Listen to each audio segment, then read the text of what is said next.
To page 18, we're looking at more of the total area type questions. So again, if we're looking at a bounded region that can be traversed in an uninterrupted fashion from an axis to the outermost part of the function itself, then that's going to dictate the orientation of the rectangle that you're looking to use. Right, so in this case, I would want to use a rectangle that's organized horizontally. So this is the breakdown I'd be looking for. Apologies for the quality of the figure, but it is what it is. All right, so just bringing it in a little bit. Each one of these would constitute a dy. All right. So I'd be looking at, over the interval of -1 to 3, some horizontal change. I'm sorry, some horizontal distance, because it's the distance away from the vertical axis that we would call x, multiplied by the vertical change, dy. All right. So we have y as a function of x. Let's get x as a function of y. So first I would add 1 to both sides, so y plus 1 is equal to x squared. Now if I take the square root of both sides, I'm going to get x is equal to the square root of y plus 1. Could be plus or minus, but I only want the positive. All right. And the reason I only want the positive is because I only have the right-hand side of a parabola. All right, so that would constitute or correspond to the top part of the sideways parabola if you were to find the inverse. All right, so we want the rightmost part, right and top, correspond with one another. All right.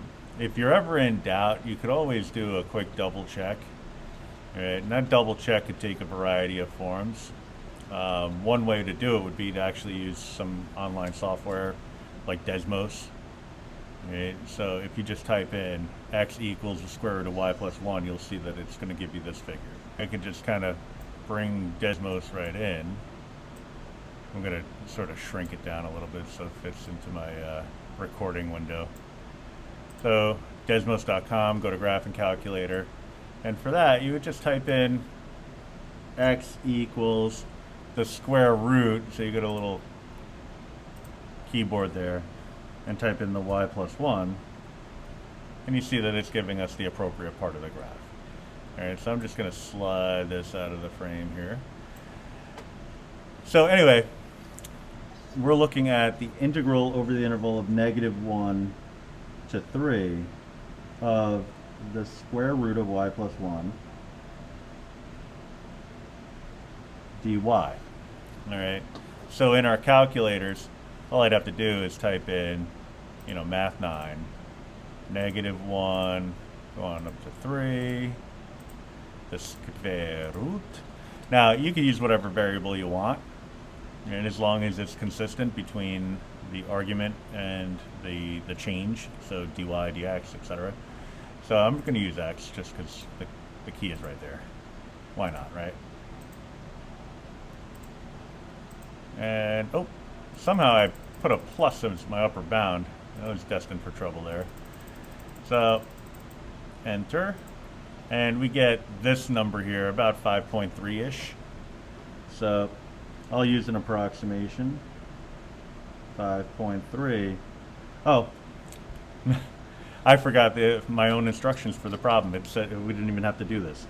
All right, but there's your tutorial on how to type in antiderivatives.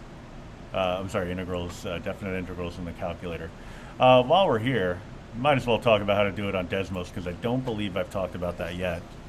So if you wanted to do something like this on Desmos, you could go into functions under miscellaneous.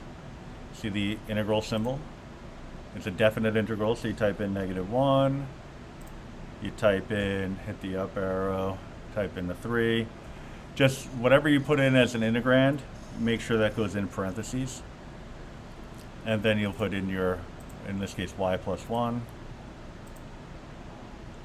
Hit the right arrow to get out of the radical, close up the parens, and then go to the ABC menu to type in dy. And you actually see that it's supposed to give you a clean 5 1/3, whereas the graphing calculator seems to want to be difficult about this. So, you know, just something to keep in mind. All right. So, in an online setting, you do have the ability to use software like Desmos. At least in my class, you do. So, but again, the question was only asking for us to set up the integral, so we're good there. On to number 8, we see that part of it is below the axis, part of it is above the axis.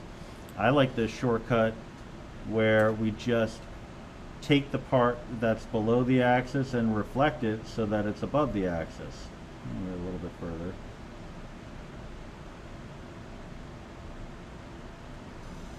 There it is. It was better when it was a freehand drawing. Oh, now it's a disaster. I'm just going to kind of live with that. So what we're looking at here, if I just kind of trace this over and shade it in, or at least put my little verticals, well, that looks pretty awful. An uninterrupted space between the x-axis and the outer bound of the function in terms of y. So I want to go from 0 to 4. I want to use the absolute value of 3x minus x squared. That's my y equation. Knowing that the infinitesimal changes in terms of x, so a little dx there. I'm just going to verify really quickly that that was actually a 3x minus x squared. All right, and that's all you would really need to do. All right, now, while I'm talking about evaluating it, I might as well just at least show you this on Desmos. So, again, function, miscellaneous, find the integral. It was 0 to 4. I figured it was worth talking about the absolute value piece. All right, so absolute value 3x. You could actually use the keyboard to type in an x minus x squared. If you don't want to use the a squared button, you could just use the caret. So shift 6, type in the power of 2, hit the right arrow until you're out of the absolute, and then type in a dx. All right, so you can do it that way. All right, just figured I'd talk about it. Not required for this problem, but you know, you are going to have to find definite integrals, so why not use all the resources available to you, short of cheating, of course. All right, so number 9, you see we have this null space here, that white rectangle that we want to exclude from the area. But if I were to take the integral over the interval of pi over 6 to 5 pi over 6 of the sine function, what that's going to give me is it's going to give me all of this. It's going to give me everything, including the rectangle. I don't want the rectangle. I want that out of here. So what I could do, I could do a couple of things. One, I could integrate the region below the rectangle, or at least the horizontal line that makes up the top boundary of the rectangle. Some kind of a mouthful. Or I could just subtract off the area of the rectangle. So the horizontal distance here is 5 pi over 6 minus 1 pi over 6, which is 4 pi over 6, so 2 pi over 3. So minus, so this is area of the rectangle, 2 pi over 3 multiplied by the height.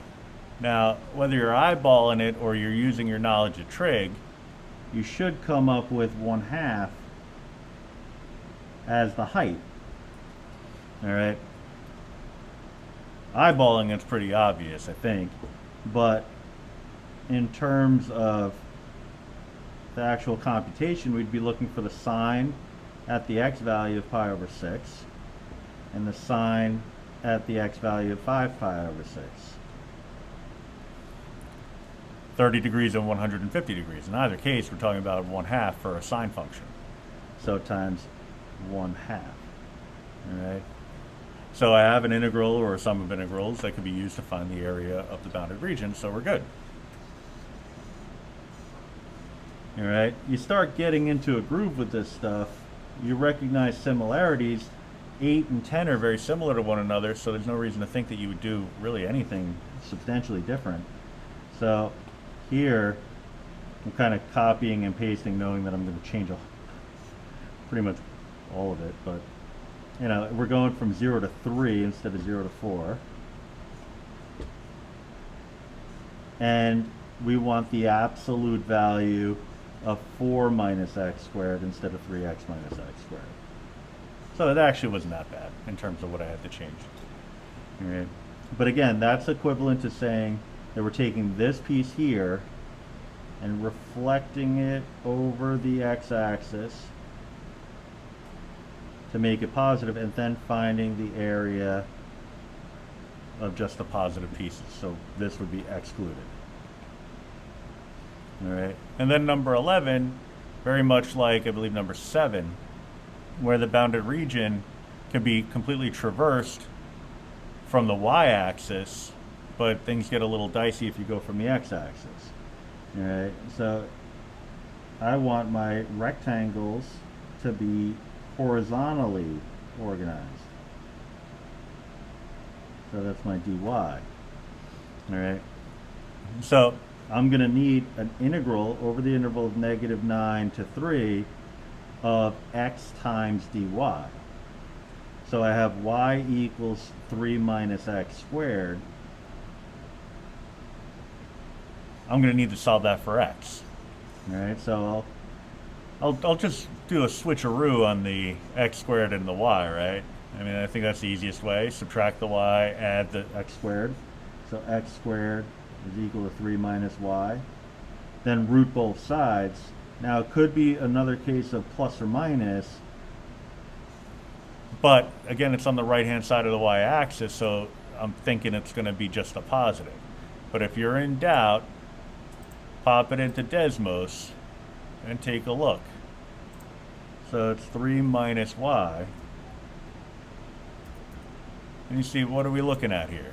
You know? And you know, why are we popping it into Desmos? Well, it's x defined in terms of y rather than y defined in terms of x. It's more convenient.